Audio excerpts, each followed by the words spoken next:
Hi friends, Deepu cooking ಚಾನಲ್ಗೆ ಸ್ವಾಗತ.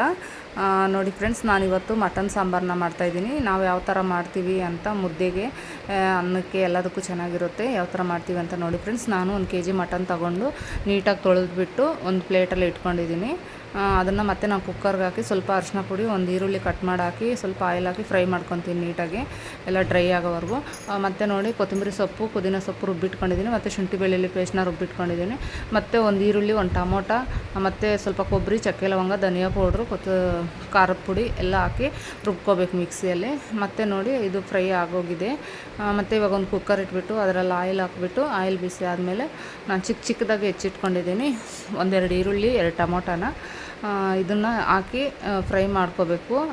ಬಿಸಿ ಆಗಿರೋ ಆಯಿಲಲ್ಲಿ ಇದನ್ನು ಹಾಕ್ಬಿಟ್ಟು ಫ್ರೈ ಮಾಡಿಕೊಂಡು ನೋಡಿ ಫ್ರೆಂಡ್ಸ್, ತುಂಬ ಚೆನ್ನಾಗಿರುತ್ತೆ. ಈ ಥರ ಮಾಡಿದ್ರೆ ಗ್ರೇವಿ ಚೆನ್ನಾಗಿರುತ್ತೆ. ಅನ್ನಕ್ಕಾಗಲಿ, ಮುದ್ದೆಗಾಗಲಿ, ಚಪಾತಿ, ದೋಸೆಗೆ ಎಲ್ಲದಕ್ಕೂ ಚೆನ್ನಾಗಿರುತ್ತೆ. ಈ ಥರ ಒಂದು ಸಲ ಟ್ರೈ ಮಾಡಿ, ತುಂಬ ಚೆನ್ನಾಗಿರುತ್ತೆ. ನಮ್ಮ ಚಾನಲ್ನ ಸಬ್ಸ್ಕ್ರೈಬ್ ಮಾಡಿ, ಲೈಕ್ ಮಾಡಿ, ಶೇರ್ ಮಾಡಿ, ಕಾಮೆಂಟ್ ಮಾಡಿ. ಯಾವ ಥರ ಬಂದಿದೆ ಅಂತ ಕಾಮೆಂಟ್ ಮೂಲಕ ತಿಳಿಸ್ಕೊಡಿ. ನೋಡಿ ಫ್ರೆಂಡ್ಸ್, ನಾನು ಕರ್ಬೇವಿನ ಸೊಪ್ಪು ಕೂಡ ಹಾಕಿ ಎಲ್ಲ ಈ ಥರ ಫ್ರೈ ಮಾಡ್ಕೊತಾ ಇದ್ದೀನಿ. ಮತ್ತು ಇವಾಗ ಸ್ವಲ್ಪ ಶುಂಠಿ ಬೆಳ್ಳುಳ್ಳಿ ಪೇಸ್ಟನ್ನ ಸೇರಿಸಿ ಅದನ್ನು ಸ್ವಲ್ಪ ಫ್ರೈ ಮಾಡ್ಕೊಳ್ಳೋಣ. ಹಸಿ ಸ್ಮೆಲ್ ಹೋಗೋವರೆಗೂ ಈ ಥರ ಒಂದು 30 ಸೆಕೆಂಡ್ ಹಂಗೆ ಫ್ರೈ ಮಾಡಿಕೊಂಡ್ರೆ ಸಾಕು. ಮತ್ತು ರುಬ್ಬಿಟ್ಕೊಂಡಿರೋ ಮಸಾಲೆ ಏನಿದೆಯೇ, ಧನಿಯಾ ಪೌಡ್ರು, ಖಾರದ ಪುಡಿ ಎಲ್ಲ ಇದ್ದಲ್ಲ, ಅದೆಲ್ಲ ರುಬ್ಬಿಟ್ಕೊಂಡಿದ್ದೀನಿ. ಅದನ್ನು ಸಹ ಇದರಲ್ಲಿ ಸೇರಿಸ್ಬಿಟ್ಟು ಅದನ್ನು ಸಹ ಒಂದು 30 ಸೆಕೆಂಡ್ ಫ್ರೈ ಮಾಡ್ಕೋಬೇಕು.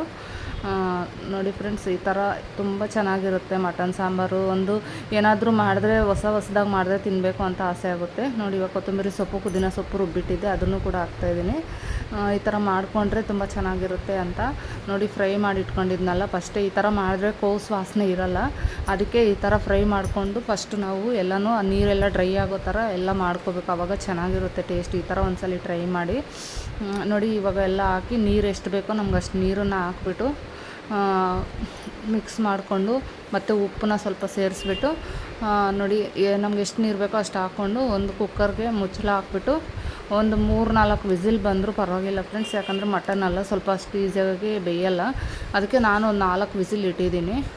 ವಿಸಿಲ್ ಕೂಡ ಬಂತು ನೋಡಿ. ಬಂದಮೇಲೆ ಈ ಥರ ಇರುತ್ತೆ ನೋಡಿ, ಚೆನ್ನಾಗೇ ಇದಾಗಿದೆ ನೋಡಿ. ಆಯಿಲೆಲ್ಲ ಮೇಲೆ ಬಂದಿದೆ. ಅದು ಆಯಿಲು ಅಲ್ಲ, ಅದರಲ್ಲಿ ಕೊಬ್ಬು ಇರುತ್ತಲ್ಲ, ಅದಕ್ಕೆ ಆ ಥರ ಬಂದಿದೆ ನೋಡಿ. Thank you friends, thank you.